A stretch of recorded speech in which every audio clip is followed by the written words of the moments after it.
Good morning, everyone. Welcome to Coffee and Football, presented by South Point Dodge. I'm your host, Blake Monroe, where I'm joined by Bobby Burton and Jerry Hamilton in a SMU hat. No. Saxy High. Saxy High. Okay. Coach Red Barons gave me this one, so shout out to Devin Duvernay. There you go. I was going to say SMU or Grapevine Mustangs. I was going to go with one of those two. So, Hey, we have some breaking news. And Khalik Lockett for his touchdown catch in the Citrus Bowl. There you go. Huge play. We have some breaking news, fellas. Texas has hosting some official visitors right now.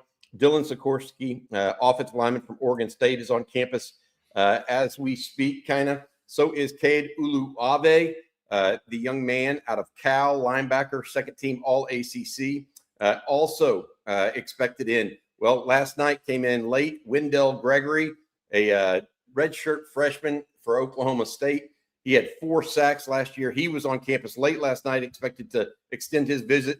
And then just breaking minutes ago, Rasheem Biles, a first-team All-ACC linebacker at Pitt, is expected to visit Texas beginning tomorrow through Sunday. The news there, guys, that I think is important, this would be a All-ACC linebacker first team, as well as an All-ACC linebacker second team the Longhorns have on campus. There will be other visitors this week. I'm told that there's at least one offensive lineman expected in today. I am not revealing that name, but I would not say he's a big name per se. There are other official visitors over the weekend too. Trey Richardson, the wide receiver out of Vanderbilt, expected on campus this weekend if he does not commit to Louisville beforehand. We will await that. Also on the way out, Kobe Black minutes ago announced that he's entering the portal, the Texas cornerback. I think that this is a situation where I really believe that the addition of a Bo Masco, who is expected to be one of the starters, or at least in the heavy rotation there, kind of paved the way for Kobe Black, the third-year corner out of Waco, to end up in the transfer portal today. So that's all in all a lot of stuff going on. Also, one more last piece of news, Jerry. This is how much news there is today. Zina Umeozulu, who entered the portal yesterday, is said to have come to an agreement with Texas to return to Texas next year. Now, we are not reporting that as final because it's not final until the deal is done. But that would be good news, in my opinion, because one of the things about these portal exits, you don't want the cuts to be too deep, Jerry. And I thought losing a pass rusher, the caliber of Zina Umeozulu, could be cutting it too deep. Longhorns making efforts to retain him currently, and it sounds like they've got a deal, but we'll see if that follows through, because this is the Wild West that is the NCAA transfer portal. Yeah, bring back those portal visitors, please. I gotcha. Give me just a moment. There you go. I want to say the two guys there, 1'9", 111 there. Wendell Gregory, who had 27 tackles and 4 sacks last year. So far in his process, his NIL ask has been that of a guy who had 75 tackles and 10 sacks. So something to note there. Rasheem Biles, that will be a big one too. Is at Michigan now from an NIL perspective. Obviously a tremendous football player. But he's at Michigan now. He's already been to Colorado. Florida is really trying to get him on campus right now. So a little update on those. Those are really big NIL asks there. Cam Coleman obviously is at Alabama today. We believe that wraps up his visits. But believe because, this is the portal. But Texas, Alabama, Texas Tech, Texas A&M. If he's done visiting schools, then we'll be very close to a decision after the next couple of days.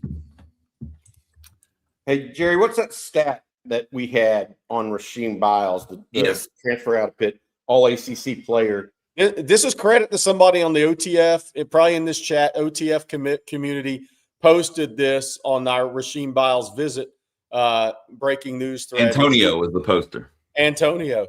Rasheem Biles is the first player with 15 tackles, 4 TFL, and a touchdown in any game in 18 years. He is a 6'1", 220-pound playmaker. By the way, out of Columbus, Ohio. Just Columbus, Ohio. He's had a number of huge games on East Carolina in the bowl game, 16 tackles, 2 sacks, forced fumble recovery. I mean, that Georgia Tech game was the one being referenced, 15 tackles in that game. I mean, he had 75-yard interception return for a touchdown against Louisville and 12 tackles and a sack. I mean, he has had monster games. And by the way, he had 100 tackles, 4.5 sacks, 2 interceptions this year, and he was injured a little bit too. He ended up missing 2 games. So that is his production has been incredible as a junior, especially for per snap, per game played. He's had multiple games in his career where he had double-digit sacks. He had an interception last year. He had 6 sacks in 2024. The guy just finds the football. He's around the football, and when he gets to the football, he tends to make game-changing plays and big plays and key plays. And he is a very, very good football player. And he came out of high school as an undersized backer. Some would still say he's a little undersized at 220, right around their pounds. But this guy is he's as good around the football as there is at linebacker in going in college football right now. With him and Uluave, you have 2 of the top 3 linebackers in the transfer portal right now. So we'll see where Texas can take it. Jerry, one of the things that you said that I think people need to understand is that the Longhorns right now, on defense at least, are really prioritizing the front 7. Yeah. And we saw that yesterday with Zion Williams' commitment. We're seeing that with Dante Simpson, the guy they brought in from Miami. Other guys they're still recruiting, like edges at Wendell Gregory, the 2 linebackers that are in. It is on defense at least, it is a front 7 heavy issue that they're trying to address right now. On offense, it's mostly offensive line, a key wide receiver. We need to talk about Cam Coleman coming up as well. But Jerry, do us a favor if you don't mind and tell folks about South Point Dodge, our Friday morning coffee and football sponsor. Yeah, absolutely. South Point Dodge. Hello, Longhorn fans. We are into January. They just wrapped up. We're wrapping up the sales event of the year at South Point Dodge. If you've been thinking about upgrading your ride, now's the time. We're talking big price reductions on Ram 1500S, 2500S, and 3500S, plus Jeep Wranglers and Grand Cherokees. And here's the kicker. On Texas football listeners get 90 days before your first car payment, and South Point Dodge will ship your new ride to wherever you live. Over 600 vehicles in stock, ready to roll for tailgates, holiday road trips, or New Year's 2026. Check out the southpointdodge.com website or swing by I-35 in South Austin. Get to the point at South Point Dodge. I want to say this. Again, South Point Dodge will ship your new ride anywhere you are. And as I think right now, behind the scenes, I see Matthew Hutchinson ordering his new vehicle. Ship it to where I'm at, and I'm in. Hey, Jerry, let's give him as we finish that up, let's give him a Cam Coleman update. The wide receiver from Auburn visited Texas Tech yesterday, finished that visit, returned to his home in Phoenix City, Alabama. He is expected to be on campus at Alabama at Alabama today. Obviously, he's already visited Texas and Texas A&M as well. I'm going to start with this. Concurrent to what all happened yesterday, the top receiver at Alabama went into the portal. Isaiah Horton, young man that's really, really good football player, went into the portal yesterday. When he did so, the thought was, man, maybe he's freeing up cap space for Cam Coleman. We'll see if that's actually a reality or not. But Alabama, as I said and wrote yesterday on OnTexasFootball.com, thought to be a primary competitor right now for Texas. Texas Tech had a lot of hope going into that visit. I'm not so sure they still have a lot of hope exiting that visit. I think Cam Coleman most likely going to play his college ball in the SEC. where he's grown up and wanted to be part of it. So, long story short, I think the Longhorns right now, good across the board. A lot of players visiting. We've already mentioned Dylan Sikorsky. They have another offensive lineman expected in today as well. There's a lot of stuff teed up right now for Texas. We should talk, Jerry, briefly about the 2 commitments they got yesterday. Raleek Brown, the running back out of Arizona State, and Zion Williams, the defensive tackle out of LSU by way of Lufkin. I'll start with Zion, and then I'll get to Raleek, because Raleek will take me a little longer on my thoughts there. Zion Williams out of Lufkin High originally, obviously went to LSU. Girlfriend, Bo Davis, 2 long-term relationships he'd had there.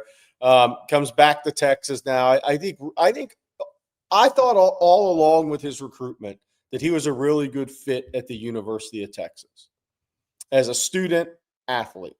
And I think his mom may have shared that same sentiment. And so he is now signed with Texas, and he will be a developmental nose guard. And I think one of the things when Will Muschamp came in and started evaluating those 2 days, he was evaluating the defensive roster. And then at the bowl game, taking one more look, when he's in a 3-man front, he has to have size and depth over the ball. And as of the bowl game, you had Josiah Sharma coming back. So they got Ian Jafard. They're not top over the ball, 0 tech in the portal target. And now they add Zion Williams, who that gives you 3 340, 350-pound guys that also have height to play over the ball when they're in that 3-man front. So Ian Jafard will be your starter, unless maybe I'm not counting out Josiah Sharma. He has a ton of talent. But you have Josiah Sharma, who Texas really likes long-term. And then you have Zion Williams, who now has a year of college, weight room, and development coming in. So I think you have that depth you were looking for over the ball when you're in a 3-man front at the 0 tech position, because they want that. Obviously, Will Muschamp's defense in a lot of ways will mirror from a personnel size standpoint what Georgia played with. So I would say that. On Raleek Brown, I think he's going to thrive out of the backfield in this offense. Thrive out of the backfield. I think he's a really good running back as well. I've said recently, I've kind of looked at the smaller backs and said, what is their how and their why? So I give these guys 3 whys. You got to be shifty, you got to be nifty, and you got to have explosivity. And I think Raleek Brown has all those. I don't think he's an every down back over the 12-game season in the SEC, but I think he is a very good football player. He's a playmaker. You don't always have to have perfectly blocked plays for him. He can go make people miss and make something out of nothing.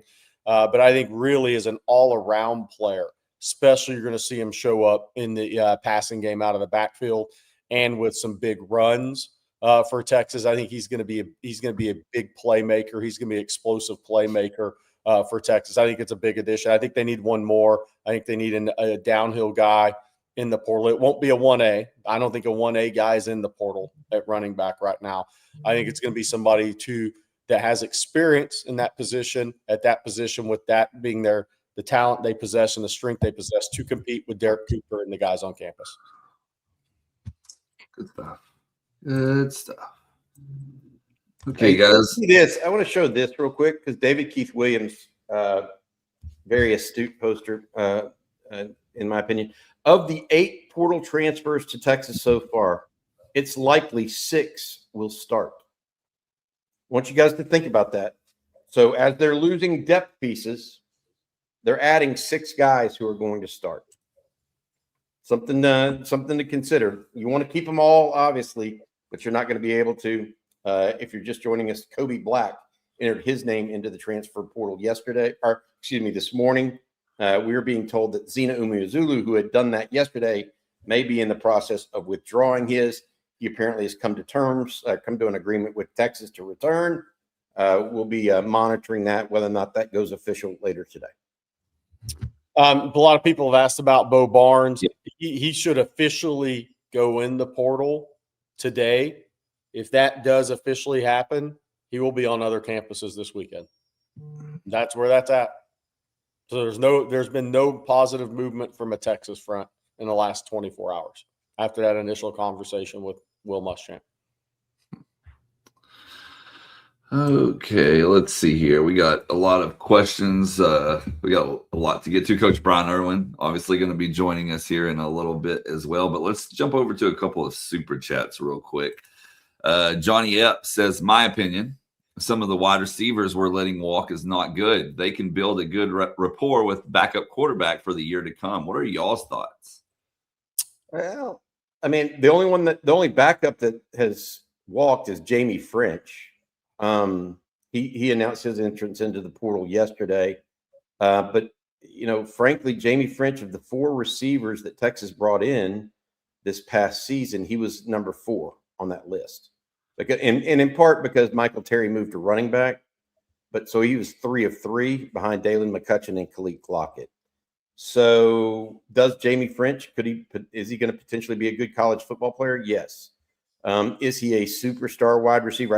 I think that's unlikely based on what he showed during fall camp and even spring camp at Texas. So I don't think that's a big loss. I do think that when you say walk, a lot of people are saying, hey, you got to go get this receiver or that receiver out of the portal while they're available. One thing I was told last night is they still think more than 1,000 players will go into the portal between now and January 16th. 1,000. So between now and next Friday. And a lot of those are wide receivers. And frankly, Isaiah Horton is the top. He just went in yesterday. He's a top 5 wide receiver in the portal, in my opinion. And so more of those guys are coming. You got to be ready for it. And I think that they're trying to shop right now for the guys at some of these positions that are the best of the best. They're not just taking guys that they can fill the roster with or that serve a certain need. Like an inline blocking tight end is a specific need Texas has. So that's what they're doing right now that makes some of this, Johnny, inaccurate. Or not inaccurate, a little less dramatic than maybe your worry is at that point. I want to say this, and I've always think it's been overrated, honestly. It's why I don't really jump in on the conversation about building all the rapport with wide receivers. I don't think it takes as much time as people think it does. This is not like we need 1,000 routes here run for a quarterback and a receiver get on the same page. I've always thought that's more overrated than anything. But those days are gone in college football. I mean, I don't think you can think like that at all. This is now professional sports. Guys are going – look, does an NFL quarterback get 1,000 reps with a new wide receiver? The answer is no. Those days are over. I think the bigger thing is how quickly does somebody pick up how quickly does a new player pick up the scheme he's coming into? I think that's the big thing. I mean, look, I've just always thought this. If your quarterback on campus needs 1,000 reps with your wide receiver, you're already behind. So but I think this is more pro sports now. The biggest thing is picking up the scheme, picking up the system. How quickly do you do that when you come into your new school? I think that is the number one key in all of this for these guys. And then our next super chat this morning is from God Gifts 28. Man, this transfer portal is driving me crazy. I had to spike my coffee with Uncle nearest this morning. Well, you do you, I guess. That's the way to put it. It is crazy. And I called it the Wild West, and I think, and I said it, welcome to the show, because that's what the portal is right now. There are so many moving pieces. It's incredible. Jerry and I are keeping up with it. Imagine the portal, or imagine the GMs across the country right now. Oh, I mean, it is crazy time. And they're trying to manage it as best as possible. And I think Texas is going to come out for the better in the transfer portal, period. So we'll see how everything ends up, but that's the way it is moving that way right now, in my opinion. I'll throw this out there. It's just kind of funny. I was having a conversation with a college coach not in the SEC yesterday. I've known for a while. And I texted him. I said, this is absolutely absurd chaos. I said, I bet y'all thought it was going to be a Category 3 hurricane. This is a Cat 5 hurricane. That's what now, because I think college coaches, I think everybody has underestimated what having one portal window was actually going to be like. In like Bobby said, 1,000 more, up to 1,000 players could still go in. Just think about how many thousands of players are already in, and you have 2 weeks. It's going to be longer than 2 weeks, but there's 2 weeks to make your big key decisions. And then there's still going to be some roster spots filled, because when there's that many players, there's actually going to be some pretty good role players that aren't going to have a home by January 17th, the morning of January 17th. Special teams players, decent third team players to protect your roster if somebody to position has an slew of injuries. But this is category 5, man. This is put the shutters up and get the hell out of town, hurricane level stuff. Okay. And somebody said, Brandon Benavides, is this the craziest offseason you all have covered? In 20 plus years, 1,000%, not even close. And it's not even close with this one, because this NFL, NBA, pro sports free agency has hit college sports with this one portal window. And being a basketball fan, I've followed it in basketball, so I but it's so much different in football because there's so many more guys. You have so many more positions to fill, so many more starting positions, and 1, 2, or 3 guys don't impact your team as much as they do in basketball. You still have to build a team of many, and it's nuts, and it's fun. I hadn't slept much. I don't care. It's our job. We love what we do, but this stuff is it's fire. Well, and to put it in perspective, Jerry, think about our group. We have a group chat for all the OTF people that work it on Texas football. And usually that's, multiple texts a day. But here this past week or two, it's been like there's maybe 4 or 5 hours of the day that texts aren't coming in that group text. And so it's nuts, very nuts. I think Bobby had to step away for a phone call. And we'll give him just another second. We'll do one more super chat, Jerry, and then we'll have Coach Brian Irwin join us, and hopefully Bobby will be back as well. But this is Bill Boy Hookem. Thank you. He says, love starting the day with coffee and football. Are there any big name interior offensive linemen still in the portal, or are we looking to spin a tackle down into the guard position? I think it's a way to see who else is going to go in the portal for what this question is, Bill Boy Hookem. Is there a potential right tackle, a potential guy who's a really good college player that may still jump in the portal, or a couple of those guys? I think we're monitoring that. All right. Well, Bobby's still talking, and I'm not going to keep him waiting. I'm going to bring him in. Good morning, Coach Irwin. How you doing this morning? Good morning, guys. How we doing? Do you wish you were recruiting in the portal day and age, Coach? Oh no, not at all. I couldn't take it. What's your take on all this as a former coach? I mean, just what we're seeing in college football right now. Loyalty is out the window. The almighty dollar is flying through the window or inside the window, and it's tough because loyalty was always such a big part of who we were and what we did, and we defined loyalty. We defined everything. And loyalty was the most important 7-letter word in the English dictionary, in our opinion. And loyalty was not just not talking about someone. It was also defending someone when they came under attack. And so whether you defended your coach, you defended your teammate, whatever it was, but loyalty is just not there. A guy like, broke my heart when the Parker Livingston thing hit. That broke. That would hurt. That would hurt deep. He's just a good player. He's a really good player. And I understand what we had to do in the finances and, all the mess of us people talking about it. We forced him out. That didn't, we know that didn't happen. We had a number and the number didn't work. And we wanted him. We wanted to keep him. But losing guys like that, that hurts and the loyalty aspect. And then to freaking see him go to OU, that's even, more salt in the wound. So just loyalty is not there. And just kids, just stick to itness, of sticking with it and letting things play out. You know, I heard a story by Dat Wynn the other day and how Dat Wynn became who Dat became, you know, within the A&M program, and just guys like that, just sticking it out and staying with it and being patient and developing.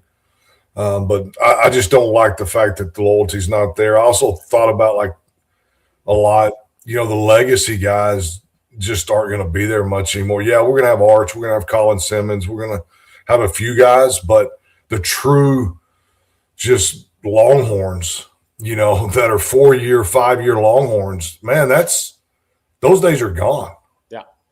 The Will Matthews, the Tony Hills, the Rod Babers, the Rashad Bobineaus, you know, those days are gone. But that's where we're at, and I guess there's not much we can do about it now. I still see development as being, people say, well, development now is no longer. I see it being maybe even more critical now.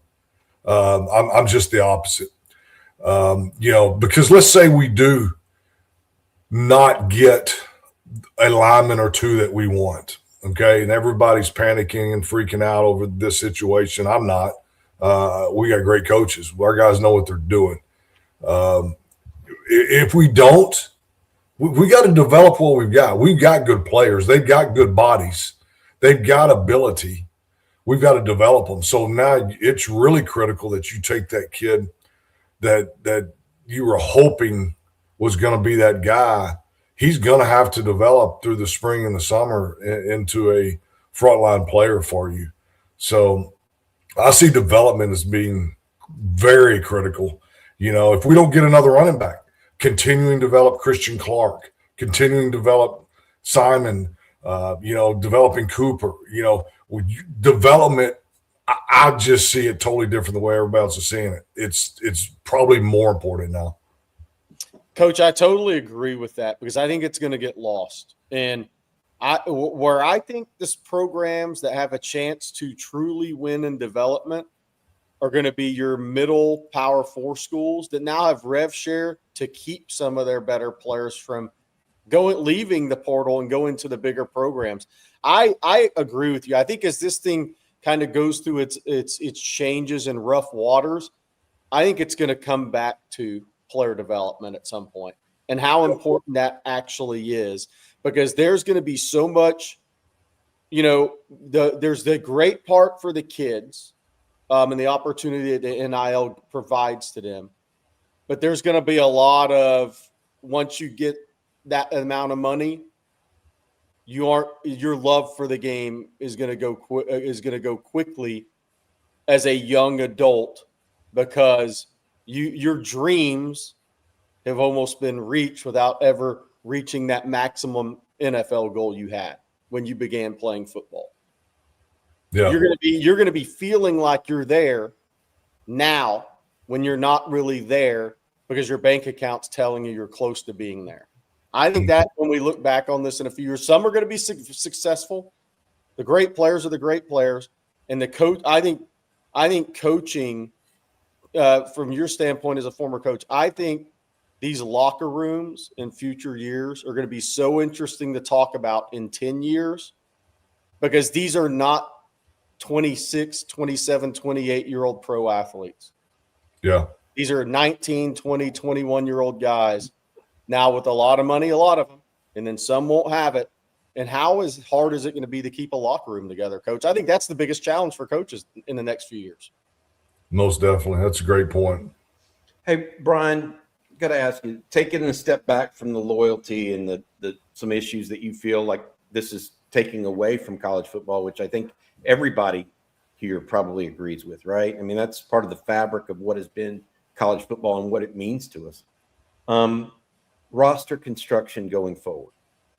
Okay, if you were a head football coach at numerous high schools, I mean, this is not, I'm going to say this is not unlike high school football in some ways, in that you had your sophomores that become juniors that are really good, that become seniors that you have for 2 or 3 years, and then you have a whole new influx of guys that are on the JV that come up to varsity the next season. I mean, that may be a little bit of how college football is getting ready to work, with the de-emphasis of young players, freshmen that aren't going to play, for example.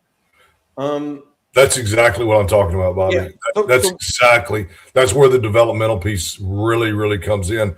You got to count on the JV player stepping into the varsity role the next year. I see that kid every day. I know his work ethic. I know what he can do. I believe in him. I know I can coach him up. Well, our coaches are seeing the same thing in some of the younger guys in the program that maybe we as media or fans don't have total trust in. We got JV guys in the Longhorn program. Those JV guys have to step up and become varsity players next year. Yeah, I think that's part of it.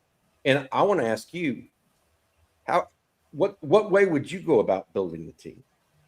I mean, and what I mean by that is, and CJ and I have talked about it. This is a thinning of the roster by design, in my opinion. Kobe Black probably would have liked to have stayed at Texas, but Texas didn't probably put up the money that he wanted to stay, right? And or give him the route to the field that he wanted to be assured of, given they just took Bo Masco, the corner from Rutgers. Okay. Right.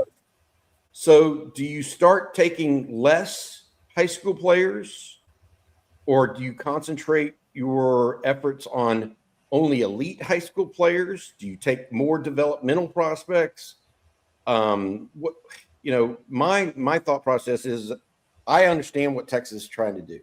They're trying to elevate the roster on a year-by-year basis and probably leave them some really good players coming back the following year, right? And always maintain that quarterback position. What is it that you see the future of college football almost, if that's a better way to put it? Yeah, I think smaller rosters is definitely a part of it. We know what Sarkis talked about going to the NFL format, and this 105, that's out the window. That's not going to happen. I think smaller rosters, going after elite high school players, 6 to 8 of them or so, and then instead of a bunch of 4 and 5 stars, you're going after 5 or 6 5 stars and then some 3 stars, and develop those guys. And those guys are maybe more willing and patient to be developed over 2 or 3 years, and they're going to stick with you, and they're not looking to jump ship. Plus, they have no leverage after year one, like Jamie French.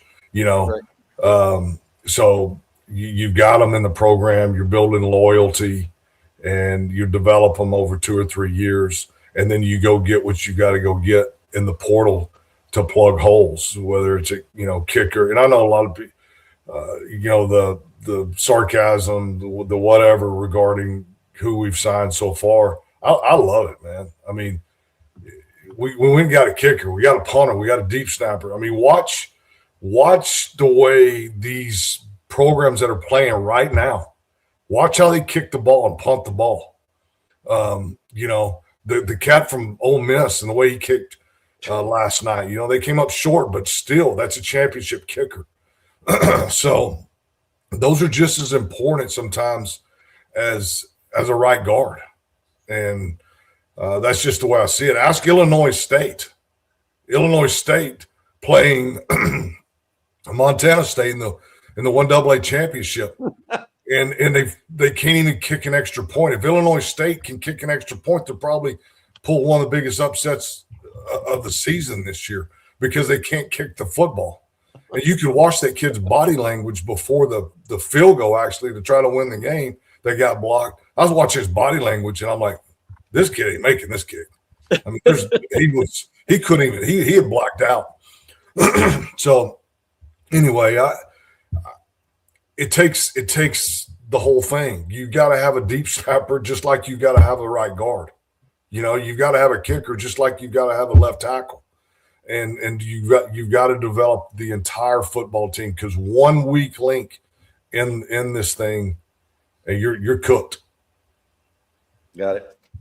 Brian Irwin, former head football coach at multiple stops, 2-time state champion with the Lamar Cougars. We appreciate you joining us every Friday morning here on Coffee and Football. Brian, we look at this, and I want to mention this now as appropriate time. Bob Shipley and his family had a tragedy occur earlier this week. the Texas high school coaching community is a tight-knit community. And whenever you see something like that happen to Bob and his family, I just want to get your thoughts on that, if you don't mind.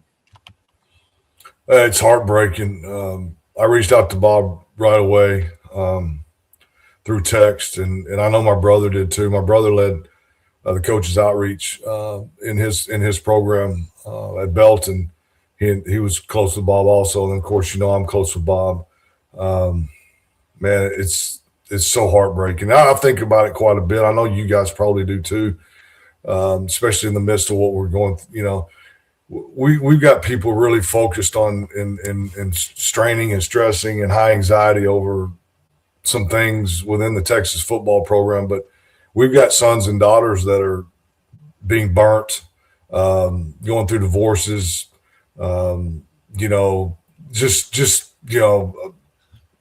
of my best friends found out yesterday diagnosed with cancer. And he's a coach as well.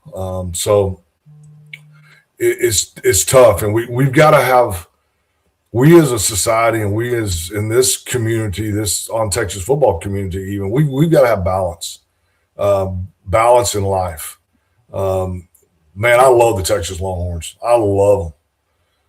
But the Texas Longhorns aren't more important than Jordan Shipley and Bob Shipley and that family right now, and trying to pray over him and get him well. The prayers are working. I'm reading a lot of stuff. I've seen Jackson's post. I've seen some other posts. Prayers are working. He seems like he's doing really, really well, better than the surgeons even expected when he went in, and came out like utterly amazed at how much improvement he had made compared to what he expected when he went in for surgery. So we've got to keep the prayers going up for Jordan and the entire family. And we've got to keep balance in all of our lives, me included. We got to keep balance in our lives with all of this, and trying to keep what's important. Well said. I got a text from Bob yesterday, Brian.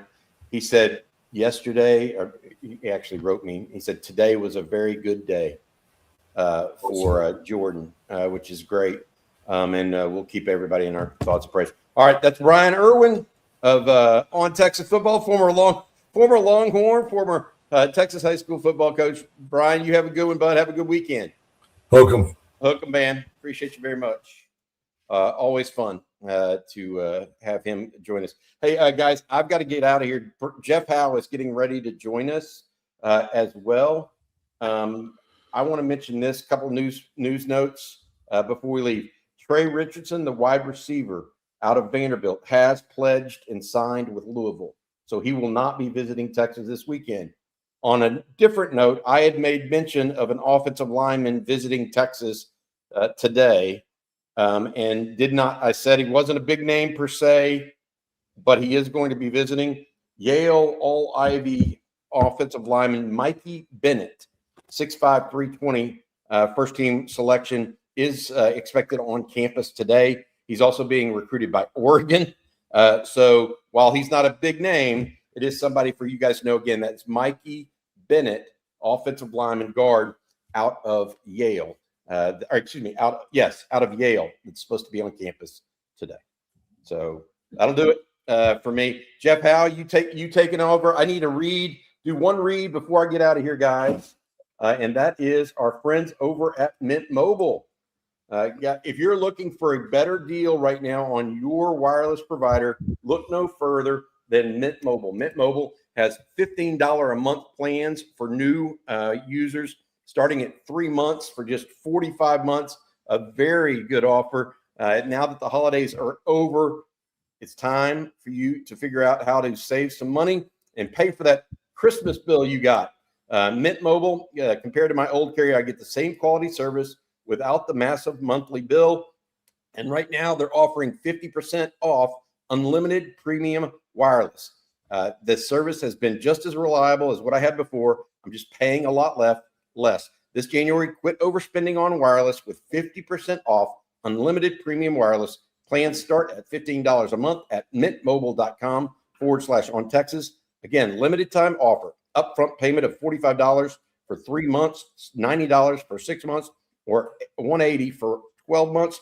Plan required $15 a month equivalent. Taxes and fees are extra. Initial plan term only. Speeds over 50 gigabytes may slow when network is busy. Capable device required. Availability, speed, and coverage varies. See mintmobile.com, mintmobile.com/on Texas.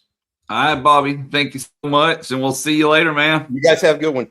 Hey, Jeff, what would be your walk-up song? Ooh, I've thought about this because this topic always comes up. Blake, we're seam heads. We love college baseball. This gets talked about in the press box every year. I go back and forth between like hip hop or like some hard rock or metal. I think Ludacris Southern Hospitality would be my walk-up song. Okay. Chat, what's your walk-up song? Tell me what your walk-up song. We're going to find out a lot of music choices today. All right, Blake. All right, I tell you what, before we get to some more questions, I'm going to tell everyone about Prize Picks as well, because we make decisions daily. But on Prize Picks, being right can get you paid, and it's simple. You just pick more or less on 2 to 6 player stat projections. If you get your picks right, you cash in, you win up to 2,000 times your money, and it's the best way to get in on the sports action in more than 40 states, including California, Florida, Georgia, and right here in the great state of Texas. And, of course, the college football playoff semifinals are here. I got the Joe Z special going on. Oregon wide receiver DeCorian Moore to have more than 29.5 receiving yards. Oregon quarterback Dante Moore to have at least a passing touchdown. And hit this one last night, Miami running back Mark Fletcher to have more than 69.5 rushing yards. He had 133 last night, by the way. 1 down, 2 to go. But go make your own picks in less than 60 seconds. Turn your sports opinions into real money. Download the Prize Picks app today. Use code ONTEXAS to get $50 in lineups after you play your first $5 lineup. Again, code ONTEXAS will get you $50 in lineups after you play your first $5 lineup. And that's Prize Picks, where it's good to be right. And Jerry, you might as well just go ahead and tell everyone about Harry's. Yeah, Jerry can tell you about Harry's. That's for sure. We should start every read with that. Did your old razor dull too fast, irritate your neck? Maybe that's why it's shaved today. Nah, just too busy, lack of sleep. They cost way too much. Did they cost way too much? $30 for 8 refills. Total scamola. Let's talk about the new Harry's razor. Harry's Plus is Harry's heaviest razor handle ever, made from metal, never plastic, designed to fit comfortably and favorably in your hand. A heavier handle means more control and a luxurious feel. Harry's doesn't just make razors. They got a full line of grooming essentials as well, from shave gel to deodorant to body wash, all thoughtfully made and priced to stock up. All of Harry's blades and grooming products can be delivered right to your door. Set your preferred schedule and never run out of blades again. For a limited time, our listeners can get the Harry's Plus trial set for only $10 at harrys.com/ontexas. This set includes the all-new Harry's Plus razor, 1 refined 5-blade cartridge, a 2-ounce foaming shave gel, and a travel cover. Very important to protect your blades on the go. Just head to harrys.com/ontexas to claim this offer. After your purchase, they'll ask where you heard about them. That's the easy answer. OTF. Okay, let's see. Great walk-up songs being mentioned in the chat. That may have been a bad question. This chat's I may be learning too much right now. Oh man. Producer Matt said Barbie Girl by Aqua would be his, by the way. That may be FSU's football team walk-up. Alas. The Mike Norvell era highlight video will just be played with that dubbed over it.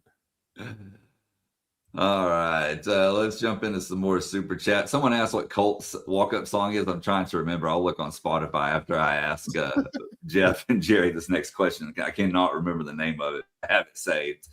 The Jet 42. How long do teams/players in the playoffs have to enter the portal after the championship?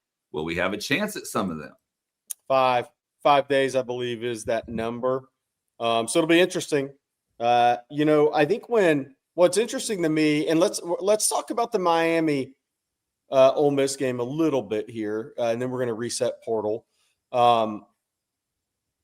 When Lane Kiffin originally went to LSU, the thought was a lot of those Ole Miss guys were going to end up hitting the portal and going to LSU.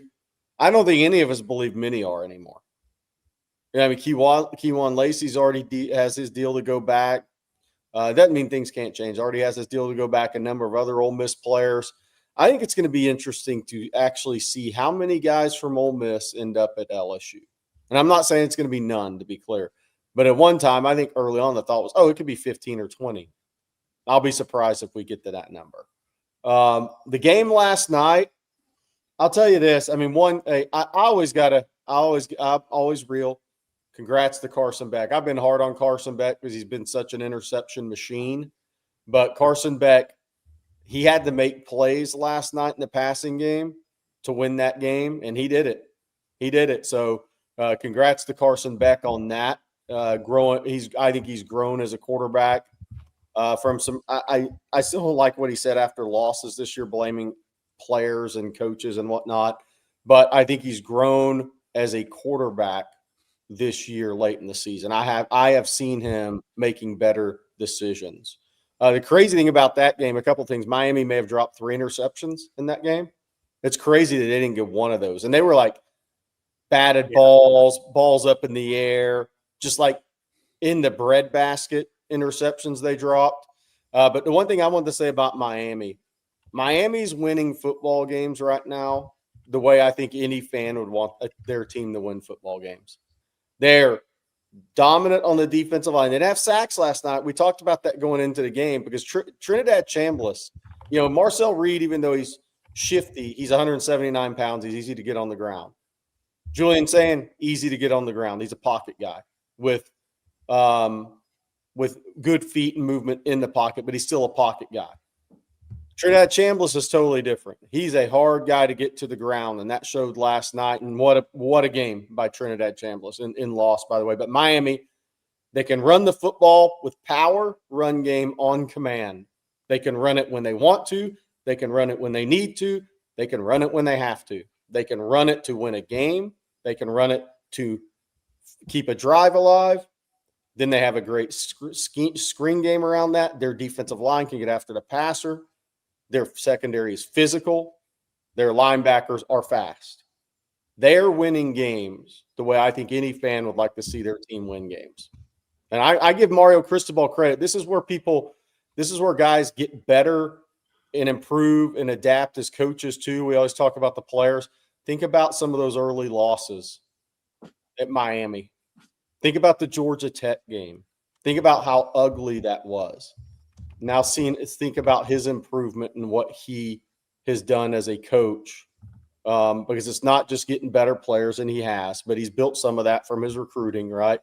But I think he is adapting, evolving, and has improved as a coach, in-game football coach too, with his decision making. So I very physical team, Texas Jasper. I tip my hat to them because as a fan, they're winning games how I'd want to see my team win games. In just the way they play and the way they're executing right now and how they're actually winning games.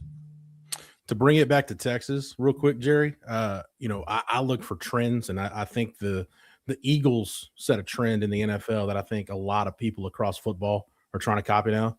When you can get pressure at an elite level, which Miami can, that should give Texas fans some a little bit of reason to breathe easy, knowing that Will Muschamp is working in the portal to shore up the front seven. Like that's where they're focusing their portal efforts right now on defenses to make sure their front seven is right. Yes. If you can get organic pressure with your down four, great. But if you have guys at every spot in that front seven that can affect the quarterback, you're going to have a really good chance to go deep into the playoff. Yeah, no doubt. I mean, and that is where Texas is focused from a portal standpoint, is they are focused on their front seven. There's a need for 2 or 3 linebackers out of the portal. I think it's going to end up being 3. That defensive front, look, they have starting nose guard. They have depth at nose guard. They still got to get a outside linebacker edge, which is the overhang in Will Muschamp's defense when he's in a 3-4. Because Lance Jackson is not an overhang player. He is a 5 tech when you're in a 3-man front. I've been saying, think about Michael Williams at Georgia.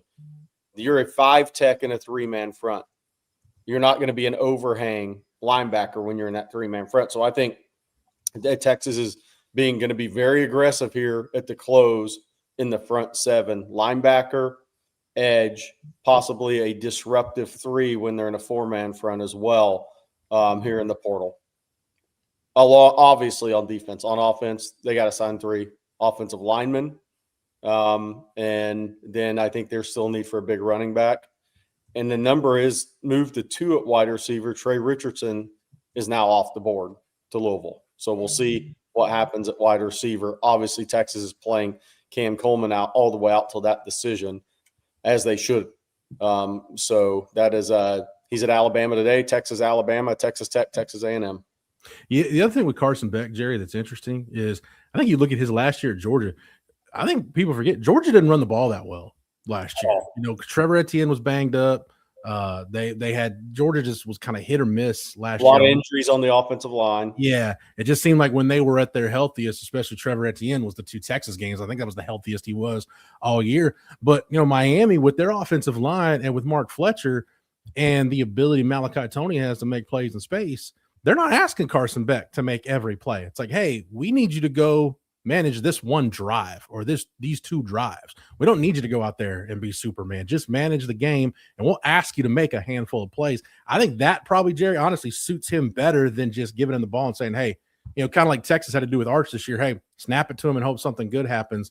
He's much more insulated now than he was last year at Georgia. Yeah, and for the people that think you can't still build from high school anymore, Miami's offensive line, they added 1 portal guy, James Brockermeyer at center. And congrats to him, by the way.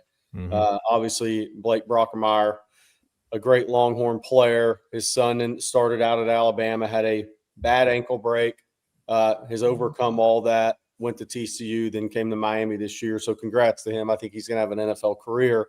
But, you know, look, they still built their offensive line through high school and JUCO. And all those guys weren't highly recruited guys either, by the way. So that defensive line, Reuben Bain, some of the major colleges, Miami is a major college, some thought, oh, he's too short. I mean, so I think sometimes people get in their cookie cutter mold in recruiting nowadays of almost NFL combine recruiting. But I'll tell you what Mario has, and their defense was built in the portal with the defensive coordinator change. But I'll tell you what Mario has. He has a bunch of dogs on that team. They are physical, very violent football players that are playing football with purpose. I mean, and with purpose. And I think one of the tougher things in going to be moving forward in college football is these kids make more money. How many true dogs are there going to be? How many guys are going to remain on the same path that got them to where they were with their mentality and their drive through the game of football? That's about to be tested in the big way in college athletics moving forward. Jerry, I'm glad you brought that up. I compare it to where we're going in college football right now. There was a period of time in the NBA from about the early 90s until the collective bargaining agreement got settled with the 98-99 lockout. And you had guys, Bill Simmons has called it the too much too soon era. And it really hurt the NBA product in the early 2000s because when you should have had guys like Kenny Anderson and Derek Coleman and Glenn Robinson and Sharif Abdur-Rahim and Jamal Mashburn hitting the prime of their careers, those guys were never the same after the lockout because they had hundreds of millions of dollars. Why do I need to work hard? And you all of a sudden have this glut of talent. I know the numbers in the NBA aren't as big as they are in college football. I do worry about it. I think you said it earlier. Are we going to look back in 4, 5, 6 years and say, you know what, college football's had to suffer through a developmental problem. Yeah. And until they get caught up and everybody gets used to it, we may have a glut of talent here. Yeah. No, I think that's absolutely going to happen. And I think coaches, the toughest job of coaches is going to be keeping locker rooms together in college athletics. All right, guys, we got more super chats we got to get to this morning. Yes, and let's see here. How about Peyton Ross kind of with the super chat says, can you imagine how many possible great careers are ending before they even get started with the current state of portal/NIL? Yeah, I think that's the toughest thing, I think, from an evaluation standpoint for college coaches moving forward is who really loves the game. who loves the game? Who do you think can handle all the money in the NIL coming their way at a young age? And the younger you are, the more susceptible you are to the wrong people getting around you. As you grow older, you grow and you're more mature and you've lived a little bit more as an adult. I think you're wiser to that. Mm-hmm. But at 18, 19, and 20, that's a tougher task, I think. Now, I'm not saying guys aren't smart. I think they are. But it's still the hardest thing to do in recruiting is telling people no, right? The schools know that you're not going to. Now we've been in an area where you're going to have more people coming at you than ever. How do you handle that? Who really loves the game? Who is going to take the money and say, this is amazing, this is great, but this is still not my ultimate goal in football? My ultimate goal is to be the best football player I can be. I'm playing because I truly love the game. I'm playing basketball because I truly love the game. Whatever sport it is, I think those are going to be the absolute toughest decisions and evaluations for these coaching staffs to make in the NIL era, because it's no longer about, man, this guy's got a lot of upside, let's go develop it. Nick Saban won 7 national championships. Yes, he had great players, but his 5 stars hit more than anybody else. He was about a process in developing these guys. That is no longer the game. So how is that game going to, how tough is that going to be to make those decisions on these guys? Are you still going to love the game after you have a lot of money in your pocket at a young age? I think it's going to be interesting. You mentioned Nick Saban, Jerry, and 5-star development, and I bring him up because I'm doing the show with Blake. Ashawn Robinson's football career doesn't play out the same way if he plays for anybody but Nick Saban. Like, to your point, Jerry, like, yes, he was a 5-star prospect, and he probably would have been productive. I don't think he's in the NFL if he doesn't go play for Nick Saban. Yeah. Yeah, 100%. That's the reaction I was looking for, Blake. Thank you for that. That's a story for another day. Let's see here. JL management don't cheer for players anymore, but cheering for the name on the front of the jersey as fans. I do love me some Colin Simmons and Arch, though. Yeah, no, absolutely. And I think this, the name on the front of the jersey, 100%. And I think there are some guys, obviously, that will stay at a university because they love a university for $100,000 less or whatever. There's going to be some of those stories to be told too that are end up being success stories. I think they're going to be a lot less than we even think.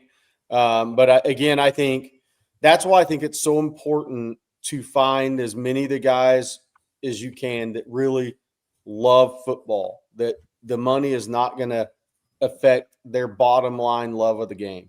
And I think it's going to be very difficult to do because those guys, the team that can find the most of those guys consistently, I think for fan bases, it's going to be much easier to cheer for them. I think the hard thing that's coming to college sports, and I'm just being real, and I don't really think it's college sports anymore, let's be real. It's going to be called college athletics, but it's not, just being honest. The toughest thing for fans is going to be seeing a guy that they know is making a lot of money that they don't think is giving full effort. Yeah. It's different when you're 18, 19-year-old high school recruit, right? And you come in, you say, man, that guy he didn't run through the ball as a wideout. He didn't chase the ball, pursue the ball from the backside linebacker like he should. Now they're doing it, making a lot of money. That's a totally different conversation for fans. A guy like Bijan Robinson's your best case scenario for the kind of player you would want in the NIL rev share portal era. And not just because he's really good, but, it doesn't matter. To your point, Jerry, the money hasn't changed him. That dude loves football now that he's probably the best offensive weapon in football with the Falcons, just as much as he did when he was playing on Friday nights at South Point Catholic in Tucson. Like that's the kind of mentality you want. Yeah. Hey, Blake, let's reset the visitors because we've had so many people come in. So there is Wendell Gregory, edge from Oklahoma State, 27 tackles, 4 sacks last season. He is on campus. Rasheem Biles, no relation to the multi-gold medal winning gymnast. Simone Biles. Rasheem Biles, I don't think. If she is, let us know. Rasheem Biles out of Columbus, Ohio, in the high school area, went to Pitt. Tremendous college football player. Tremendous. 100 tackles, 4.5 sacks, 2 interceptions. This past year and missed 2 games. So that was 11 games, not 13. They are on campus. Dylan Sikorsky, Kedu Luave wrap-up visits today. We said there's a Yale offensive lineman, Mikey Bennett, also on campus. That was weird, Bobby. We were alluding to an offensive lineman being on campus at the beginning of this show, but that is Mikey Bennett that wasn't out there. Mikey Bennett from Yale. Oregon is making a move, trying to make a move with him as well. So 2 offensive linemen on campus. Dylan Sikorsky started 6 games at Oregon State last year as a redshirt freshman. Kedu Luave, first-team All-ACC linebacker, tremendous player. Was when the portal opened, he was one of the top 2 linebackers for Texas in the portal. He is wrapping up a 2-day visit today. We're waiting to see if he takes another visit, if this recruitment's going to continue. And if he does take a visit, where will that be? So, and then Dante Simpson was on campus yesterday. Texas still in on Edwin Joseph. We can talk about Cam Coleman all day. Nothing's changed at Alabama, but Texas still in on Edwin Joseph. Tennessee trying to make the big move there right now. There's Mikey Bennett added from Yale. We expect there to be up to 9, 10 potential visitors throughout the weekend through Sunday. Somebody's asking about the linebacker. He committed to Ohio State yesterday. Hell of a player. Hell of a player. Way underrated in the portal rankings in our industry. The colleges that were all in on him think he's a 2nd, 3rd round pick level player with a healthy season next year. But he's at Ohio State with Matt Patricia. If Will Muschamp and Matt Patricia want you, that's good enough for me. Pretty good. Move him up the rankings. Okay, let's see here. Jeff Davis, still like where we are with Coleman, even after going to Bama today. Advantage, especially when it comes to on-the-field things such as quarterback play and offensive scheme. I mean, quarterback play, yes, offensive scheme. I mean, Kalen DeBoer's got a really good scheme too, so I'm not going to sit here and act like, Sark's scheme is dominant to Kalen DeBoer's. That's not the case. I think quarterback play, obviously, we'll see how much that factors in at the end of the day. Because, look, Cam Coleman was committed to A&M at one time, and then he went to Auburn. So his decisions in the past haven't been about quarterback play. So we'll see what happens now. It's a totally different situation for him. He is entering his final year of college before being a first-round pick. So how does marketing him? How do all these things come into play? What's the best place for him to be to maximize his marketing moving forward? Does that come into play? There's a lot of things there that I think has been talked about, will continue to be talked about his upcoming decision.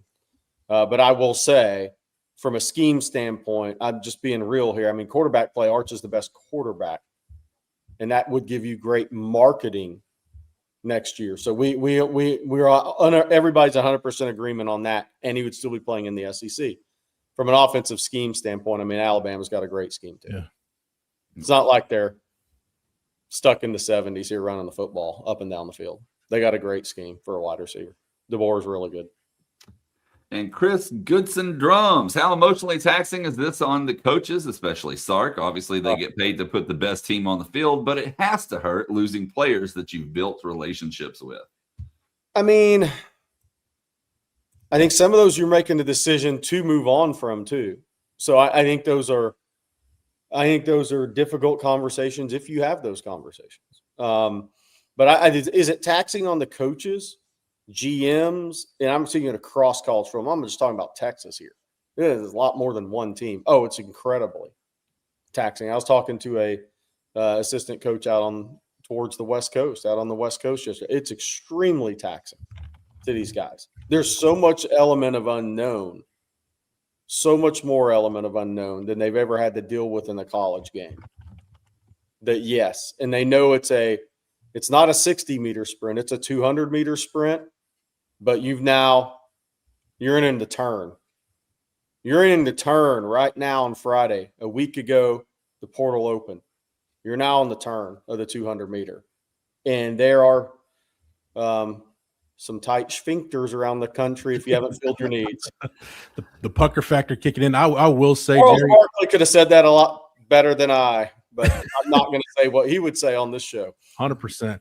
I do think, there can be some of the emotion taken out of it on both sides if everybody's up front and just understands and there's a conversation had. The realistic part is decisions are being made on both sides without all sides having the information that they need, whether it's the staff unable to get in touch with the player to relay things or vice versa. The player in their camp aren't having the proper conversations because they don't feel there's time to with the coaching staff. So I think that's the frustrating part is just how compressed it is. But I'd like to think, and again, I'm naive about some things, but I'd like to think as long as you're up front and there is a conversation, the reality is setting in that this is a business and it's not personal. It's just everybody's got to do what's best for them. I've always said since freedom of movement started, I love it for the players. They have decisions to make. But Jerry, you just mentioned a second ago, coaches have tough decisions to make too. So it's not just one-sided on this deal. Okay, and then we have a super chat this morning that comes from I lost my place. My apologies. Derek Best says, do you see the quality of football go up or down in the next couple seasons if it continues on this trajectory? I think somebody in the chat said it, and I tend to agree. I think in the playoffs you're going to see high level football. High level. Night. Yes. So if you can survive your portal builds and you can pull it together, I think you're going to see extremely high level football from teams that make the playoffs because they're obviously putting it together. They still have discipline. They're playing disciplined football. For the most part, Miami's penalties were up last night, and some of it was over-aggression, honestly. But I have no problem with how Miami's playing. If you're a coach, you love it, by the way, as long as you're winning.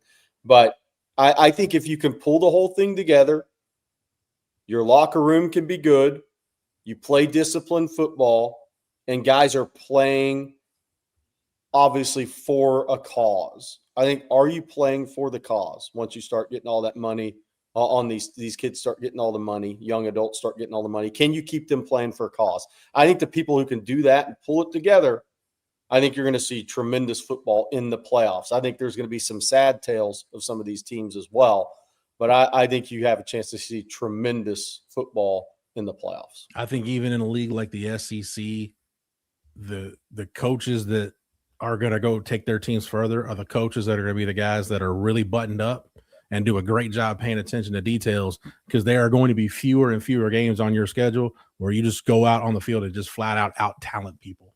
Those games are going to be fewer and far between. And for the chat, obviously I'm not talking about JMU and Tulane. They shouldn't have been in anyways. I'm talking about, I mean, that's what's got to change when we head to a 16-team playoff. That's more that shouldn't be there versus what I was getting at. We have a pair of super chats about Vothic here. First one comes from Jacob. He says, I'm still a Colton Vosick believer. Am I crazy? And then KMC Clinton 99, thank you for yours as well, says, what's the deal with Vosick? That's a tough one because he hasn't had a fully healthy season since he was in high school. And it's hard for him. I think it's been tough for him to ever, as much practice time as you miss, right? It's hard to move up depth charts.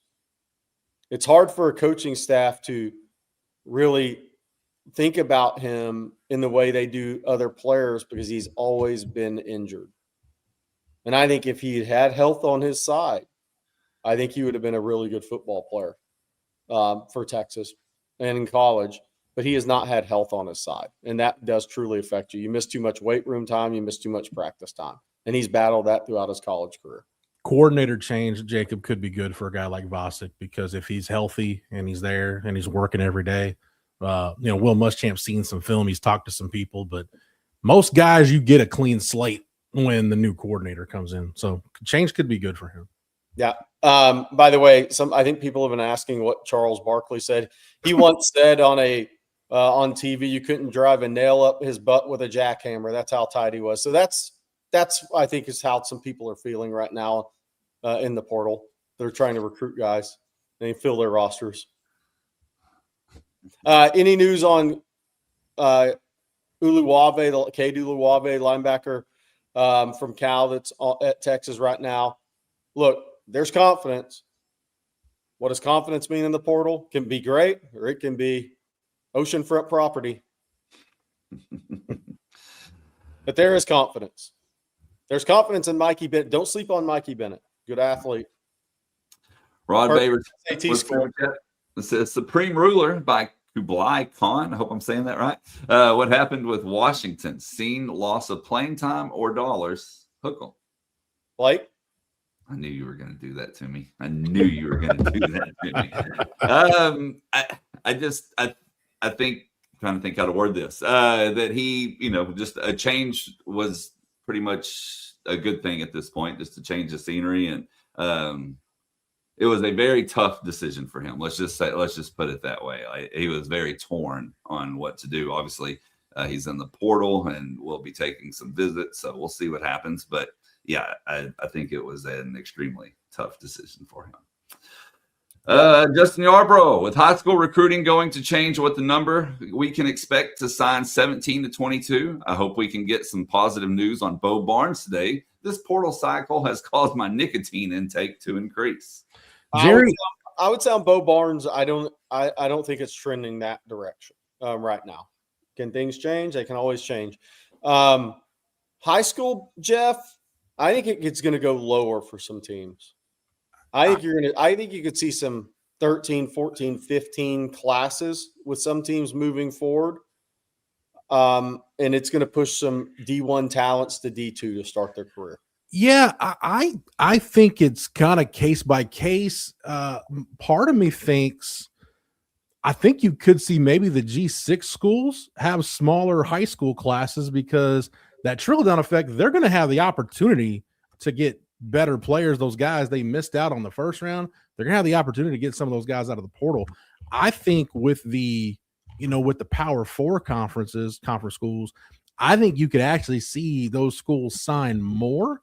It's just going to be there's a smaller percentage of guys that are going to get the bulk of the rev share money or the whatever the pot money is in that class. And I think, let's say I've kind of used the number, Jerry, like 8 to 12 guys, right? That you feel like these guys can come in and help us right away.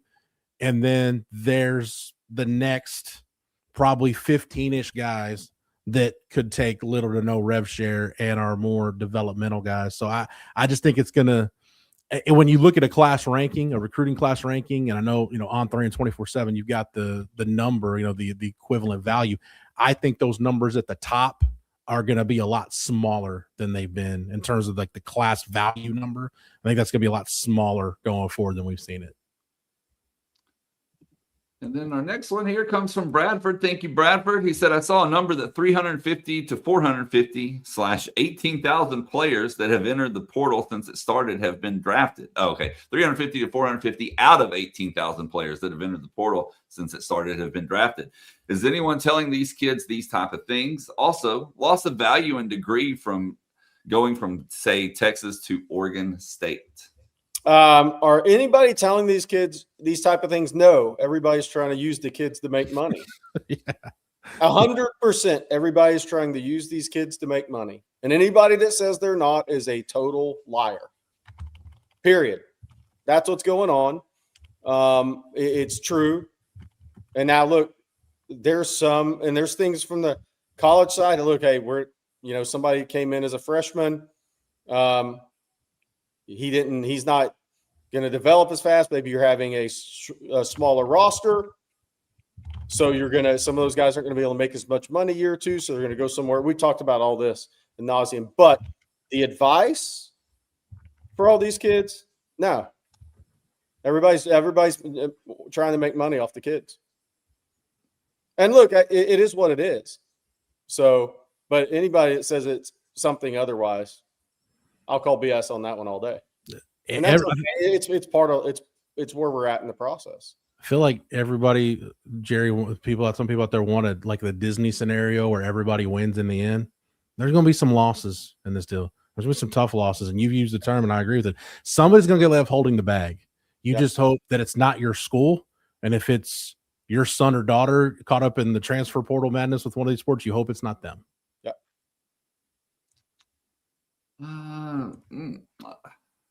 Termy Rocks. Thank you for the super chat. Says Tony is who we thought Silas Bolden would be. Tony. Oh, Malachi. Tony. Well, I don't think anybody. Yeah, I don't think anybody thought Silas would be Malachi Tony. By the way, the most impressive play last night in that game was Malachi Tony's one-handed catch where he was out of bounds because he couldn't get the toe tap in first. That was the most impressive play in the game. That was unreal play. Look, I saw him at American Heritage last year because Diabell's his high school quarterback, obviously. And I will say this: sometimes, you watch a guy and you say, "Man, this guy's really good." This guy, he's exceeded anything as a freshman I thought he would be. I was like, man, this guy's fast. He's got a strong body type. His lower body's almost like a running back, and a smaller running back, like a Relique Brown build in his lower body a little bit. But he's exceeded in what he did. I think it's from the mental standpoint, from the maturity standpoint he had, that he has gone past, and it's almost like Earl Thomas. Earl Thomas, look, yes, he was wanted by LSU and Texas, A&M, Texas Tech, but every one of those guys that coached him is now back at Texas, would tell you that guy went way beyond what they thought he would out of the gate. Even though he redshirted at Texas, he was the smartest guy in the film room during his redshirt year of any defensive back.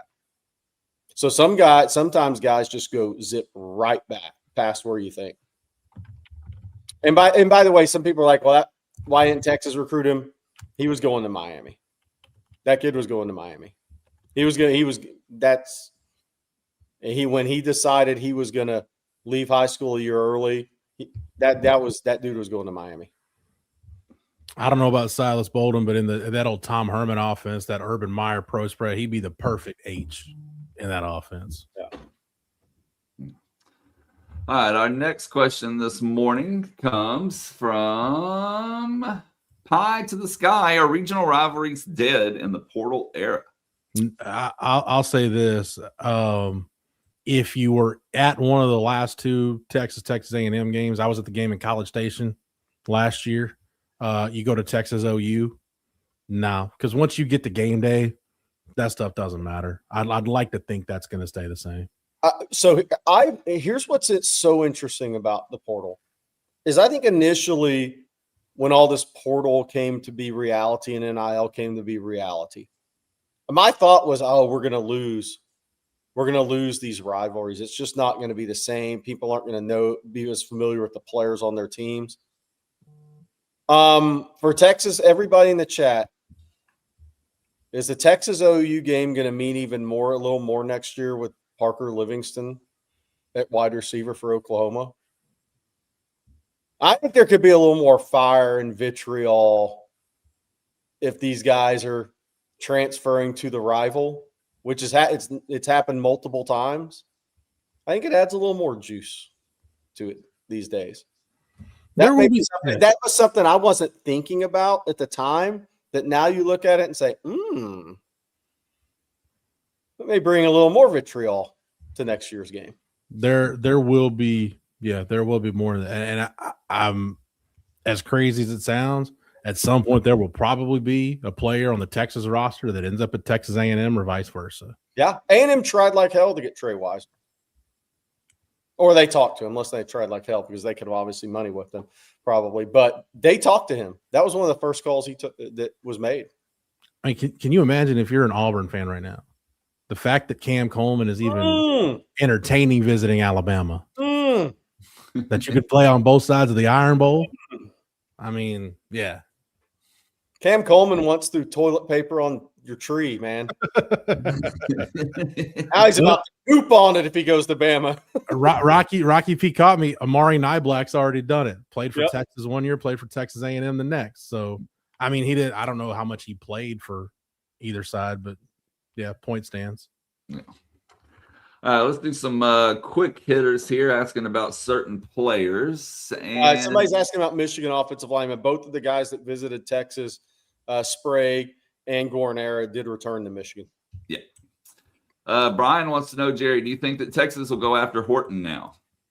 Don't have that answer.